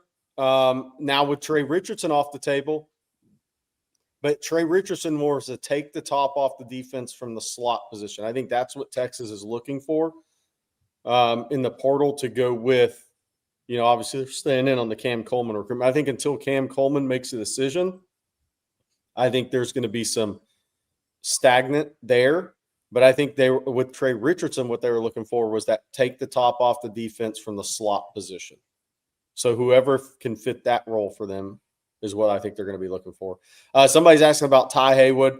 I don't have anything on Ty Haywood. Ty Haywood, Texas offered early in his high school career. Texas didn't really make a move on him. He really wasn't interested in Texas. Obviously, with NIL, things could change. I think Texas first is looking for instant impact guys that have experience. I do think there's a chance they could take a guy that may still need a year of development at the tackle spot, but I think that guy's kind of behind guys that are going to come in and play. And then Dro Franco wants to know, do you see similarities between Tony and Bishop? Tony's just a different body type. From a playmaking standpoint, absolutely. Absolutely. But they're different body types. I think one of the other things with Tony is he has those legs that are almost like a Raleek Brown. So he goes into college even though he's young, and he had a really good track guy. He has that ability to break arm tackles right out of the gate as a young player in space and play through contact with that hidden leg power he has. So a little different body types from a playmaking standpoint. I can see it. Do I think Bishop's going to go out and have, what does Tony have, 1,000 yards receiving at this point? I haven't looked up his stats. I'm not betting on Bishop to do that his first year. He's got Malachi Tony's got a unique body type. If you're going to compare him body type wise to a Texas wide receiver, he's built a little bit like Devin Duvernay, where Duvernay was really thick in the thighs and the hips, and that's why he was so good in the screen game, is he could run through arm tackles and play through traffic. Yeah. By the way, I just looked up Tony's stats. 99 receptions for 1,089 yards. 99 receptions. Jeez. Yeah, that's crazy. Dalton Johnson, thanks for the super chat. Says Kobe Black to the portal. Really like this kid. Look, I think once Bo Masco signed with Texas and with Cade Phillips, Warren Oberson, I think there is some – it's kind of Grayson Little could play nickel, could play corner. Yes, because Quan Cosby was built like Malachi Tony as well, by the way. I do think there with Kobe Black, I mean, it's a tough spot. And then let's take this one here from Guy. He says, good morning, guys. I've seen Raleek compared to Gibbs in blue. He reminds me a lot of Darren Sproles. Is that comparison a reach? Darren Sproles is one of the more unique football players I've ever seen. Jahmyr Gibbs, and Jerry, and it's not a knock on Raleek Brown at all. I don't see him, and he could be. I could be proven wrong. I don't see him like Gibbs or Sproles, where he's a 3-down back. Yeah. I think if he's used, kind of like Jaden Blue, if he's used in the right way, he can really, really be an asset to you on offense.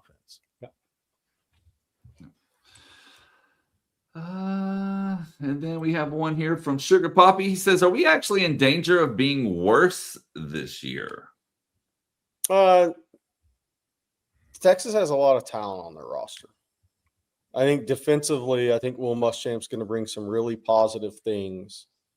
I think discipline, physicality, tremendous defensive coordinator. Ask me again on about January 25th. Texas has work to do, but they have really good players on their roster.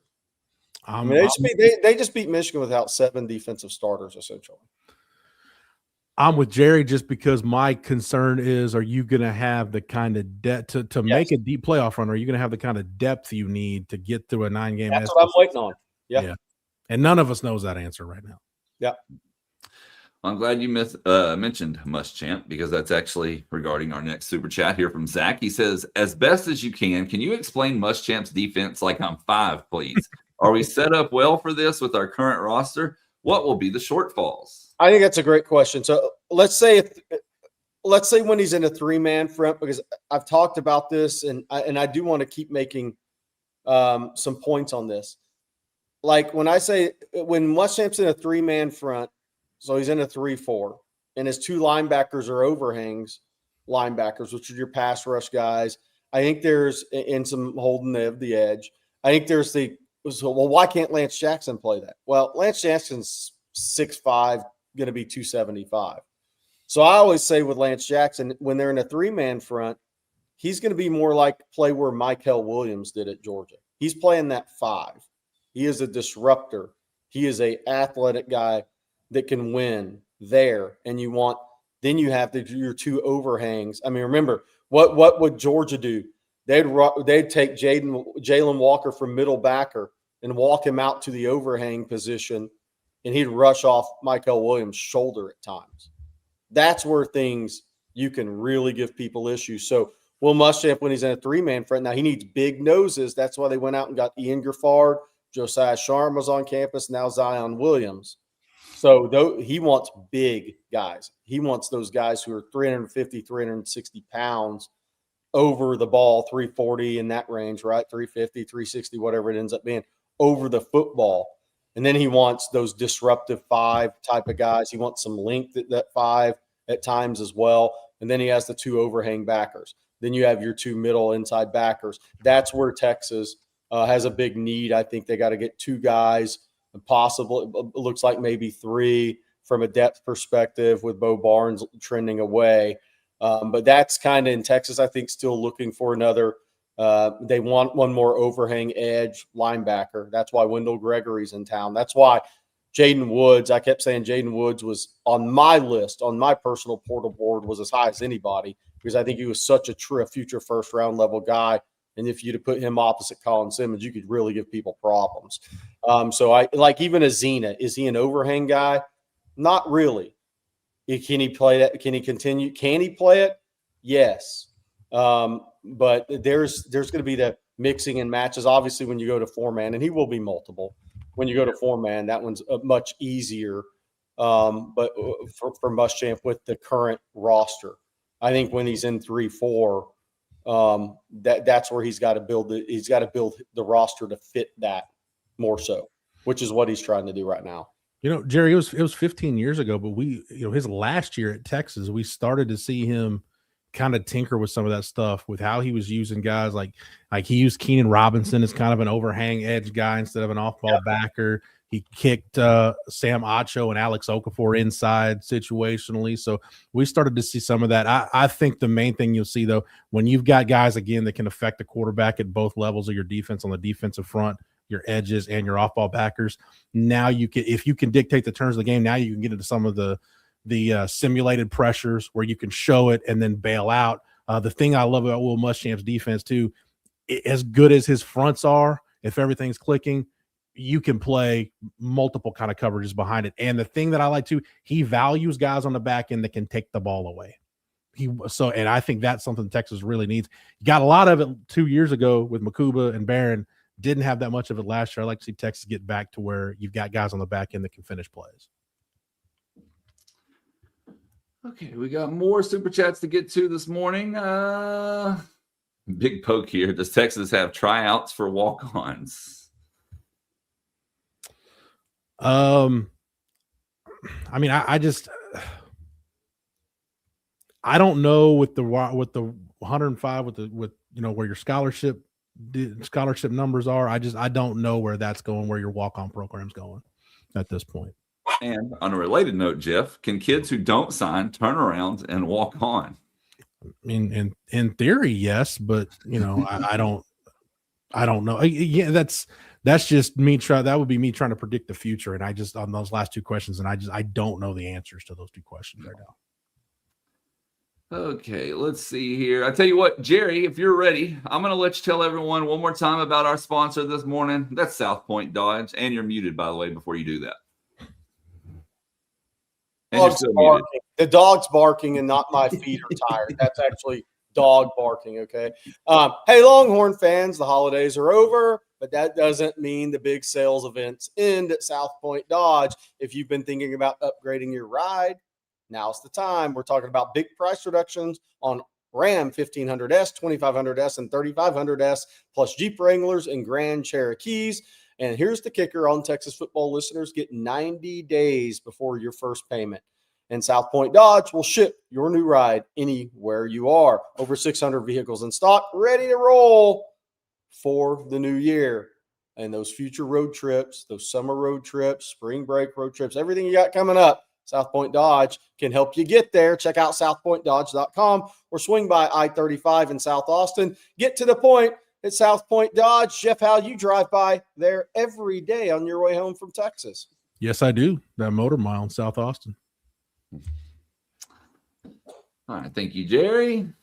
Let's get to some more super chats this morning. Our next one comes from Rocky P. If coaches are planning to cut down rosters for NIL, are teams able to add players mid-season? Depth is going to be tested a lot more with injuries. Try to get through my crazy dog part here, but that's the problem we've talked about. There's the big difference between when you start to trim your rosters from pro sports. You can go get a guy from the G League. Well, I mean, college basketball's doing that now. God damn it. But in football, I'm not sure you're going to be able to go. You can. I think somebody's going to do it. But right now on the surface, you're not going to be able to replace a position if you have a rash of injuries. That is going to be the thing you have to really, I think, can shift a team's season as they move to smaller rosters. What happens if you get unlucky at a position? What happens? There is no freshman that's redshirting or a guy that's fourth team, third and a half team that you may think is going to be a good player in time. Those guys aren't going to be there as much. So that's why I said it's going to be so interesting to see in the future years. There's going to be some teams that are just going to have bad injury luck at certain positions, and it's going to affect them by 1 or 2 or 3 games, depending on when those injuries happen. There's nowhere to go. Now, I do think this, and I'll say this, and I've been on this soapbox, Jeff Howe, and you know it. Washington State just signed a former pro basketball player as a tight end. If it's me, if I'm going to these smaller rosters, part of my strategy is not just going to be recruiting in the United States. I'm going to give some of my developmental looks to guys who are new to football, maybe some guys overseas that play in the leagues, because football is growing. We've had Brandon Collier on here who helps get a lot of the kids to the States, Hero Canoe, a number of other guys. He was just in Austin yesterday seeing Canoe, and then had brought a couple of kids on campus so that are younger kids from outside the States. I think that needs to be a big part of evaluation moving forward. Is there some really talented athletes outside the States that are starting to play football? Can you get those guys over as part of your developmental group? It may not be truly affecting your 60-65 from an NIL perspective. It's almost like, I know the Astros back in the day were one of the first teams. They had their baseball academy in Venezuela back in the day. I'm not saying schools are going to set up camps at different parts of the world, but yeah, I think international. And, we've already mentioned Quan Cosby a couple times, Jerry, and we've seen maybe a little bit of this, but man, if I'm a college football personnel guy, I'm checking around the time of, hey, maybe this guy who hasn't gotten past A ball, maybe he was a really good high school football player, and maybe now with rev share, maybe he wants to come try his hand at football. Yeah. I think you might see more of that too. By the way, we need to mention Texas women absolutely crushed Auburn last night. Oh man, a whooping. Man, An absolute whooping. 97. we need to get Vic on here and say 97-36. Yeah, we need to get Vic back on the show. It's time. The LSU, the Kim Mulkey outfit this weekend is coming up. Yep. They got what? I think LSU dropped a little bit in the rankings, but still a top 10-ish LSU. And then right after that, so LSU Sunday, South Carolina, a top 3 South Carolina team. They've already beat once on Thursday. So that's kind of brutal back to back for Vic. But yeah, we'll have to get him on and see what he has to say. Maybe next week we can get that done. All right, Michael Williams here. Agents in the NFL always use the Dallas Cowboys to affect the market value of their players. Do you think the same occurs for teams like Texas? I think it happens with a number of big schools, but yes, because I think it's, I think it happens to Texas. I think it happens with a couple of others as well. I think that's part of the agent's job to get their player the best deal possible. And then they have to decide where they want to go.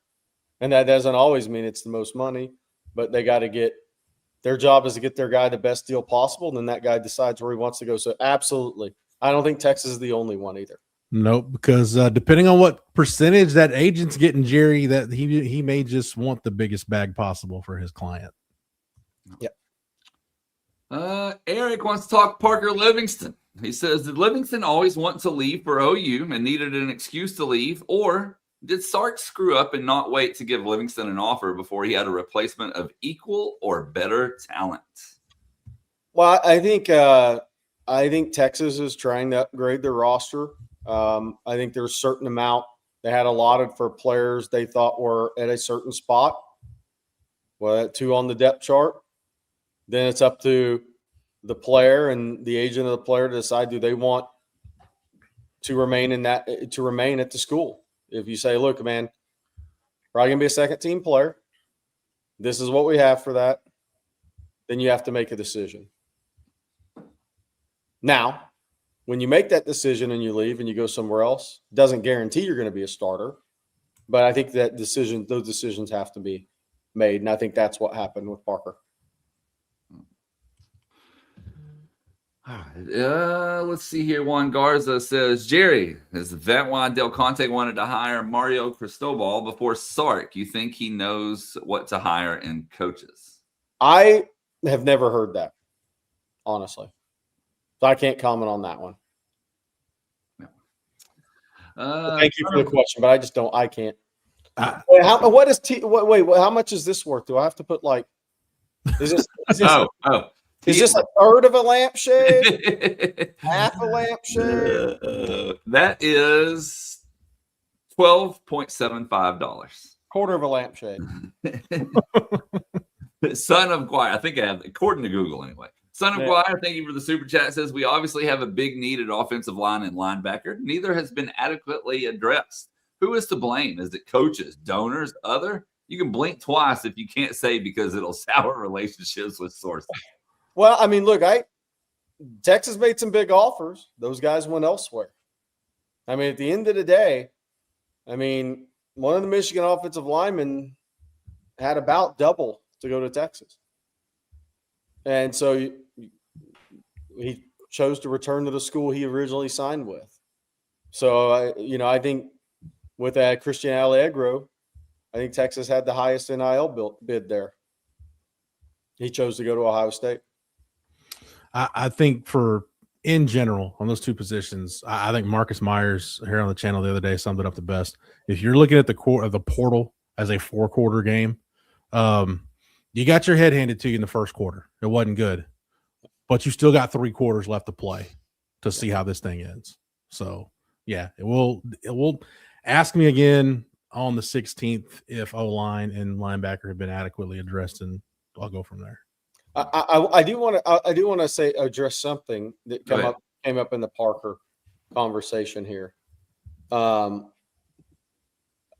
So Gonzo, thank you very much for being on the channel. Parker was a top 3 wide receiver on the team. If you say otherwise, you're purely gaslighting. Doesn't mean he will be next year. And he wasn't a full-time starter once Emmett Mosley got back. So I mean, doesn't mean he would be next year. I think that's kind of what we're getting at. Here's yeah. The other part of this too, Jerry, is it's a calculated risk on a lot of levels. Like nothing any of these schools are doing is guaranteed to work. Yeah. Like you're gonna be short. Everybody's gonna be short at a position. They're not gonna have the numbers or the top end talent that they want, or they might be better at some positions than they thought they were. That's why the fascinating part for me, I can already guarantee you, I will spend more time this spring looking over opponent rosters than I ever have before, because I honestly don't know, especially those non-conference opponents. I have no idea what those rosters are going to look like when this thing's done. Yep. And we got a few more before we get out of here, gentlemen. This one here from Texas Blake 1. Thank you. Says, any players testing the market in the portal that might come back and take their reduced deal? We reported this morning that, well, I mean, actually in the portal, that's different. But guys who have announced their intentions of going to the portal, we think there's a very good chance Zena ends up coming back. I want to answer a question here too, real quick. Go ahead. Because David Keith Williams asked this coming off the basketball convo. Hold on, women's basketball convo, and I do think it's. You talking about this one? Yes. Mayo Hamilton, I think that's hilarious. Do you think Texas had a completely healthy Leah Crump, they'd be significantly better than UConn? I think they'd be better. Is there any news on Crump's health, Blake? First of all, I'll ask you that. As soon as I saw that, I sent a text. So to be determined. I would say this. I'm significantly better. No. Gino Auriemma is the best coach in history. The UConn women are shooting 40% from three as a team. That's unheard of almost in the women's game. God. They can shoot the hell out of the ball. So I can't say significantly, because they could go run off 12, 13 threes on you and you're done. But I think Texas, if they stay healthy, has the best chance they've had under Vic to compete for it all. But UConn's really good because they can shoot the out of the ball. I mean, 39.7, 40%. They're hovering right around that area. That's a ridiculous number for women's basketball. I think too, with Jordan Lee, you've got a second legit person who can get you a bucket in the half court to go along with Maddie Booker. It's not all on her. Yeah. By the way, I just got a message and it says Crump is getting very close to returning. So great news there for Vic. And here's the great thing for Vic. You don't have to rush her back because you're really good. Even if you take a loss somewhere, it's better to get her 100%, 110% before she comes back. There's no need to rush her back right now because that's how good of a team Texas has. Who cares if you take one loss? You almost want to take one loss somewhere. But I think they're in a really good spot because they're a really good team. They don't have to force her back. Yeah. All right. Slick Rick, thank you as always. We appreciate your super chats and appreciate this one. He says NCAA football is turning like the NFL, not a developmental league. Why would teams recruit a developmental player out of high school when they can go get a daddy in portal? Example, Kibble Cruz. Well, I mean, look, that's going to be the question. I will say this, though. Offensive line, you still have to have development in your program there. But here's the problem with I think offensive line and defensive lines are going to be the one hit hardest. And I think offensive line's number one because I think it's more difficult now in college football to find as many of those guys as you want. But that offensive line is going to be the biggest issue for me with rev share because examples for a Kibble or a Cruz or those guys, if you're on a 3-year track to play, then some of these people with rev share in P4 are going to come to your agent and say, you can sit there one more year, not make as much money, or you can come over here and make more money and start. Yep. Probably. I'm probably making that move from an offensive line perspective if you've already been developing 2 years. But I still think there's need. Depth is going to be hard, more difficult on the offensive line. I really believe that because of that. 100%. Yep. And we've had a few more come in. Cody, thank you for yours. We actually talked about Haywood just a few minutes ago. So if you want to go further in depth, you can rewind probably about 15, 20 minutes. But to be determined at this point, I think is correct to say, right, Jerry? Yeah.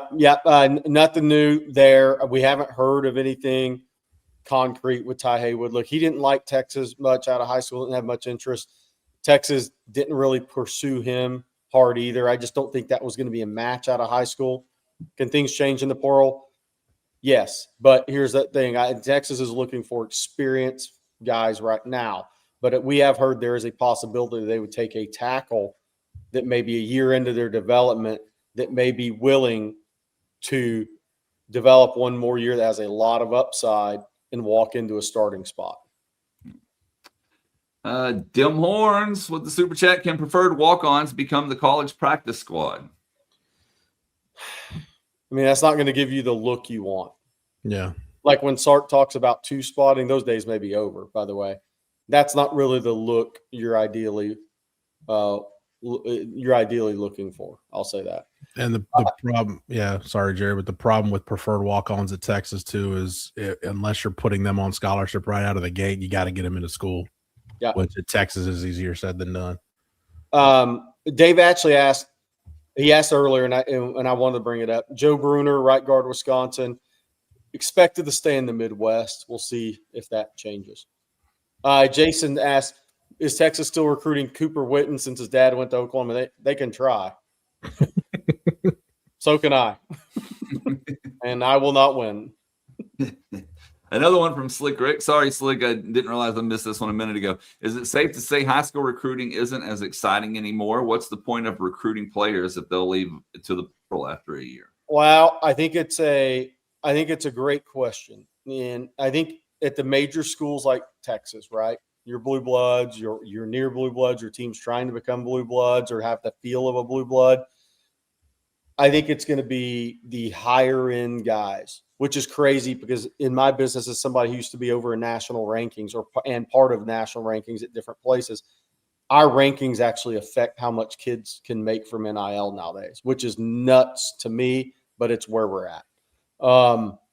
I think you're going to see the higher ranked guys are going to have more leverage now because the major schools aren't going to sign as many high school players. So those guys actually are in the best spot they've ever been in because they're going to have more leverage now. Is it as exciting? It's always going to be exciting for the top shelf guys. I can't imagine a day where I don't get excited about Colin Simmons, DeCorian Moore, Tyler Atkinson, Arch Manning, all those recruitments. No chance for me. I do think if you're at the Texases, as you're a fan of Texases, you're not going to have to follow 70 kids anymore in recruiting. It's going to be a smaller number. My thing, Jerry, the guys in a recruiting class that I'm in, and I think 26 is giving us a couple of those guys. A guy like Charlie Gillick, right? A guy that's got, you kind of look at these guys almost like you'd look at late day 3 NFL draft picks or undrafted free agents. A guy that he might have one or two really tools, but is really, really raw. How many of those guys are going to fill out your class? Because, hey, if you can get starting caliber players out of some of those guys a couple years down the road, great. If not, then all right, we'll just go, meet our need in the portal or just cycle through guys. The bottom part of your recruiting class is going to be guys that are going to be part of that high churn portion of your roster now. Yeah. And Joseph, appears that going into the portal, we did not really go after players that had any interest in coming to Texas. How do we change that in the future? Going after players with no tie to the coaches or the state or the SEC didn't work. I wouldn't say that's true that they didn't have any interest in going to Texas because Texas got painfully close on several of those guys. Yeah, I think what Texas did on a lot of the recruits that they didn't win on, there were coaching changes involved. Those guys decided to go back or stay where they're at. And I think that is one thing that every year, this is the first year of the 200-meter sprint in the portal because there's no spring portal. I think a lot of schools are going to go back and kind of recalculate think about, okay, what was our strategy this year? What should our strategy be moving forward? To answer your question, I think some of that happened. And I think people will put in a little different strategies at times, depending on what they did and how much success they had. But to Jeff's point, Texas hit the ball to the warning track a lot. They have not hit enough home runs yet on those guys. Ball is caught at the warning track. But they were the only team that swung at some of those guys too and actually got them on campus. Rocky P, who is the new women's AD? Big shoes to fill. I mean, I don't know that role is what it once was because there's one person over the athletic department now on both sides. Yep. And our final one for today from Team Mattia. Thank you. Will guys like Michael Terry become more valuable since they can play multiple positions? I don't think so because I don't think that's how guys develop. Now, if you have a experienced college player, but I just don't think that's going to end up being the reality. Because a guy like Michael Terry, he needed to develop at one position coming out of high school. He played. It's kind of like Jelani McDonald, really good athlete that had never really locked in on one position. And Michael Terry, was locking in on one position at wide receiver, and had begun that development phase because he was really green as a wide receiver coming out of high school. He just wasn't a lifelong receiver. He'd played everywhere. So there's that development that goes with that. And then he moves to running back the last few weeks. He started that development. He lost time at wide receiver development. So I don't think that's going to be the answer. I think if there's some great college player out there that could do a little bit of both, maybe play some running back, play some wide receiver, I could see some of that with smaller rosters. But I don't think you're recruiting a high school kid to develop in that regard and be that player because that guy's never going to reach his potential at one position.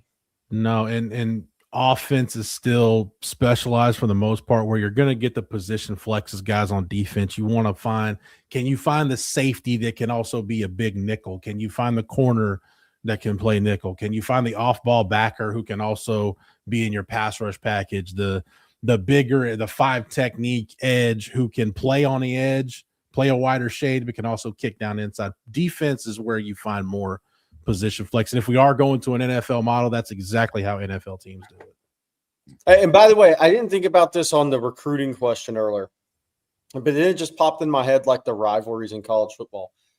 You are going to see if these big schools start recruiting less high school players, you're going to see more battles between your rivals. You're going to see more battles come back. You know, how many Texas OU recruiting battles have there been recently? How many Texas A&M battles since Texas got in the SEC has there truly been? But if everybody just starts going for more of the cream of the crop, those high school recruitments are going to get more volatile, and fans are actually going to love following that more. All right, guys. That's going to do it for today's episode of Coffee and Football presented by South Point Dodge. We want to thank South Point along with Harry's, Prize Picks, and, of course, Mint Mobile for sponsoring today's show. Thank you all for tuning in as well. Don't forget to hit that like and subscribe button. Ring the bell so you're notified anytime we go live, post videos, whatever it may be. And that way you don't miss a single one. And also, don't forget, right now we have that Portal Madness sale going on over at ontexasfootball.com. This is a limited time offer. You get your first month for just $1. No promo code, no special link needed. Just head on over to ontexasfootball.com. Sign up as you normally would. And that first month is only $1. A lot going on there. And with the portal, everything, you won't miss a beat between the YouTube channel and the website. And Jerry, speaking of the YouTube channel, what's later? Yeah, we're monitoring news. We'll probably do another early afternoon live. Well, we have our 3 to 4 live stream with Rod, myself, I think Marcus Myers, maybe Jeff. We're do that. Our 3 to 4. if anything breaks, we'll be popping back up on YouTube. On TexasFootball.com is where you come to make fun of me full-time, Jeff part-time, CJ part-time, because I don't want them made fun of full-time. You can come make fun of me full-time. We got some great threads. We're about to have another portal thread start. Every 100,000 views on our portal threads, I start a new one. I'm trying to pick out a name for the new one. I think I got a good one in mind. That should be coming here in the next 30 minutes. So we're monitoring guys that are on campus, visitors leave that are those visits ending today, then visits that begin today as well. Hey, I want to bring this up. Longhorn G24. I'm going to drop my email in the chat. If you will send me an email, I will get with Bobby and we'll make sure that we get that handled for you so you can sign up at ontexasfootball.com. So sorry about that. I'm not sure what the deal is there, but we'll look into it and we'll get it fixed for you. But just shoot me an email. I just dropped it in the chat. Well, we hope you all have a absolutely outstanding weekend this weekend. Of course, we'll be back on Monday morning. So for Bobby Burton, Jerry Hamilton, and Jeff Howe, I'm Blake Monroe, and we'll see you then. Welcome.